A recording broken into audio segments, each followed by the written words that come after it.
wenigen Wochen wurde angekündigt, ganz überraschend für uns alle, der Mo XF von Yamaha. Und heute haben wir ihn schon da.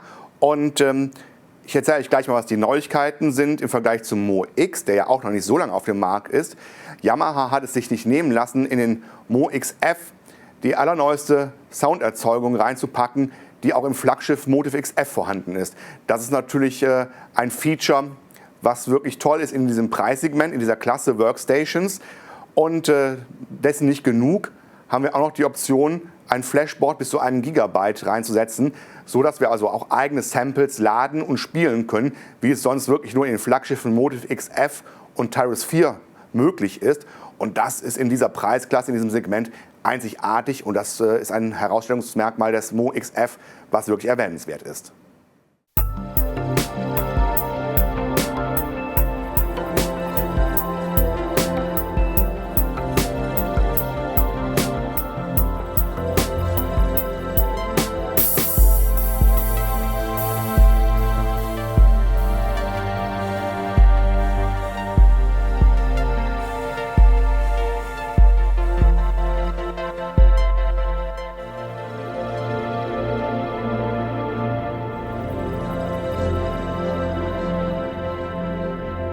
Was schon den Mo X auszeichnete, zeichnet auch den Mo XF aus, nämlich dass Yamaha hier nicht eine abgespeckte Klangsynthese reinpackt, sondern wirklich die Originalsynthese aus dem Motiv XF. Und das ist auch ein Alleinstellungsmerkmal, was uns so keiner bietet.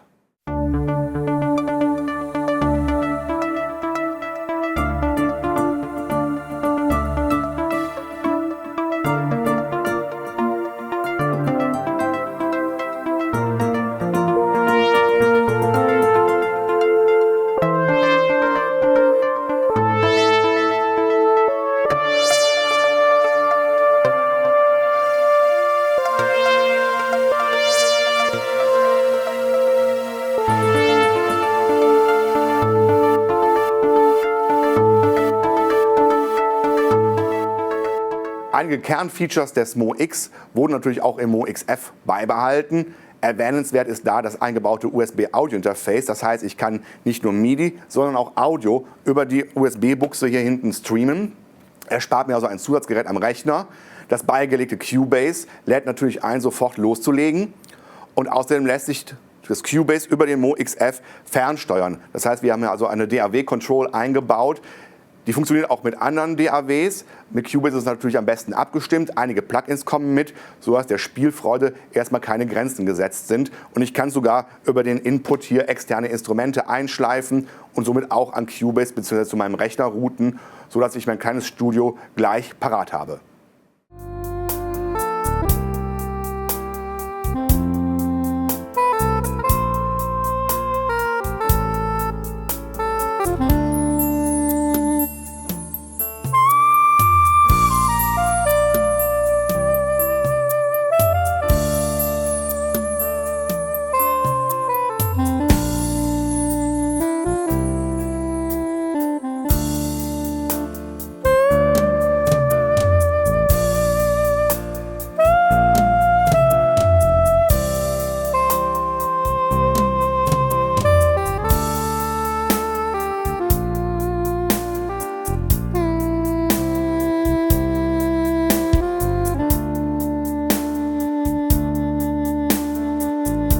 Die Oberfläche hat sich im Vergleich zum Mo X kaum geändert.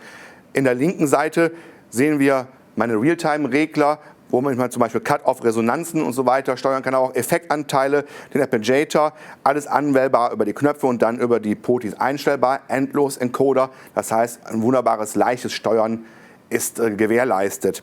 In der Mitte habe ich mein Display, alle wichtigen Informationen sehe ich. Auf der rechten Seite hat Yamaha die Taster jetzt weiß gemacht, die Taster zur Soundanwahl. Das heißt, es hebt sich nochmal ab und ich habe es einfach ein bisschen besser im Zugriff. Mir persönlich gefällt das sehr gut, dass sich das eben nochmal abhebt vom Rest der ganzen anderen Bedienelemente.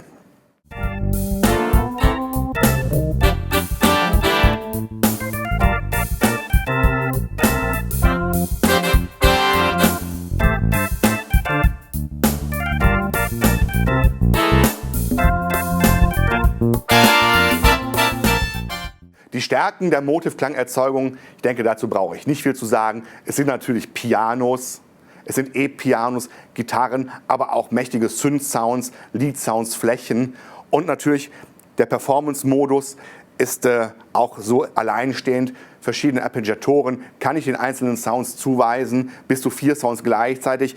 Und dann kann ich auch noch innerhalb der Performance die Arpeggios wechseln, sodass ich eine sehr lebendige Performance eben auf die Beine stellen kann.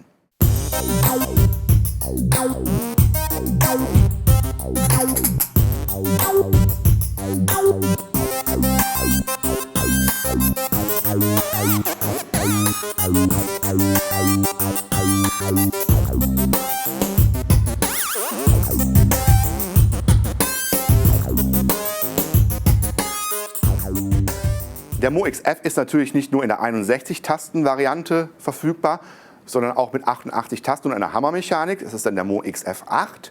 Und beide haben eins gemeinsam, unwahrscheinlich leicht, dadurch gut transportabel für den Live-Mucker. 7 Kilo der Mo XF 6, unter 15 Kilo der Mo XF 8.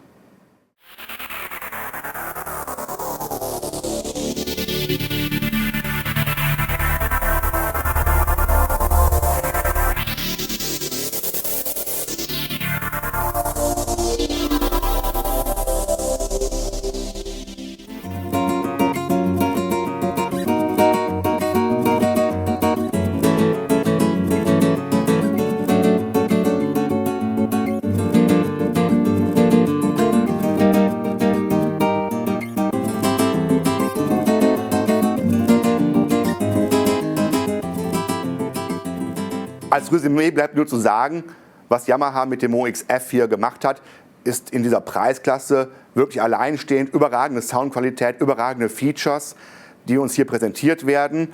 Und wenn ihr Lust habt, den Mo XF zu spielen, kommt vorbei. Wir haben ihn anpassbereit in der Demo stehen. Und ansonsten erfahrt ihr wie immer alles weitere über www.musicstore.de.